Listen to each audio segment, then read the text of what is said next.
I'm Jay Rawat. I'm the founder and CEO of Shop Socially and also a long-time charter member of TiE. This year, you're one of the TiE 50 finalists. Talk about that journey. It's really a proud moment for me to be a TiE 50 finalist, especially because I helped start this program about 4 years ago as a concept.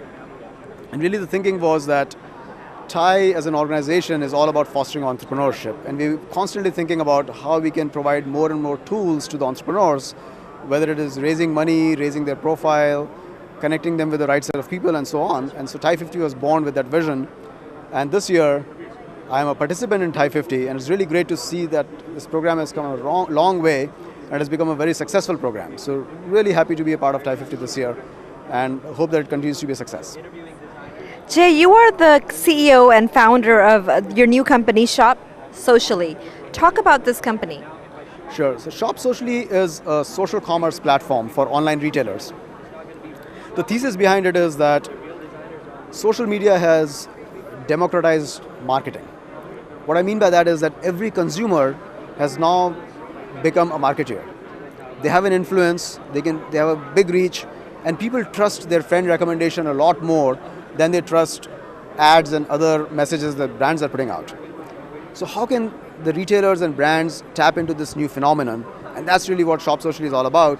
We have a suite of different social applications and widgets that the retailers can embed on their e-commerce site. And what these widgets do is they engage the users in social activities. So they increase not only the engagement and conversion rate, they also generate word of mouth, brand mentions, and new customers for the retailers. So it's really a very powerful media which you are helping the retailers leverage and grow their revenues in their business. Talk about who your customers are with Shop Socially. So we're working with over 100 top brands already at this point. For example, companies like HBO, Showtime, Cinemax, etc. On the media side, we have companies like Hannah Anderson, Children's Place, Cafe Press, Zazzle, Sports Chalet. So there's a lot of good big brand names that you're working with, and it's been really an explosive growth for us so far, and it's a fantastic space to be in. Jay, does your company feed into the social networking sites, and does it work with the social networking? Yes, we do. Actually, that's really the core behind the company. Is with the advent of social media sites, the word of mouth recommendations have now become that much more powerful, right? I mean, the friend recommendation was always something that people trusted more, but there was no outlet for it. It was always a one-on-one conversation. With social media, now if you have 500 friends, your one post is seen by 500 friends. It's no longer a one-on-one media. So that is really the power of social media that we are unlocking. And we do work very closely with all the social networks. In fact, Facebook recently featured us in a case study showcasing how Shop Socially is really helping retailers leverage social platforms to generate ROI. At one time in the past, an exit strategy wasn't the most popular thing to do, but now it's become a very lucrative and important part of your business venture. What is going on with that right now? Look, ultimately, every business will have an exit.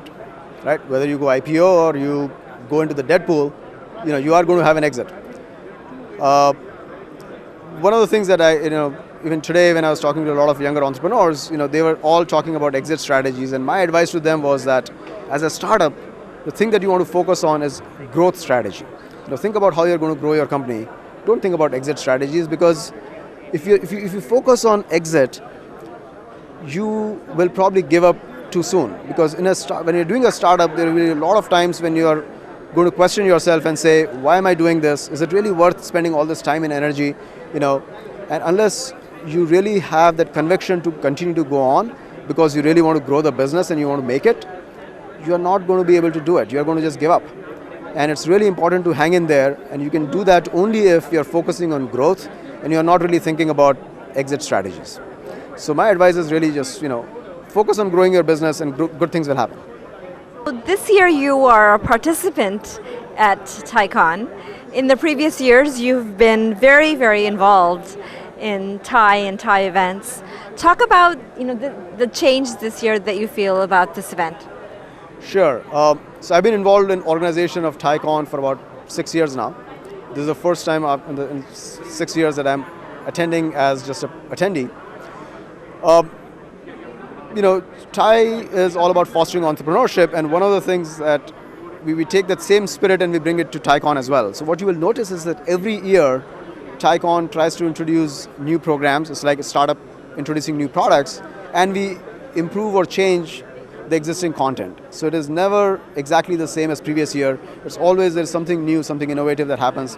And this year, again, there are a lot of experiments that we are doing with changing the content, the format of the content and so on.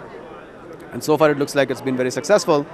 I've been a part of introducing many new programs into TiEcon as well, and many of them have been successful, and some of them we decided not to continue because they were not that successful. So really TiE itself operates like a startup. Thank you so much, Jay. Nice talking to you. Nice talking to you as well. Thank you for having me here.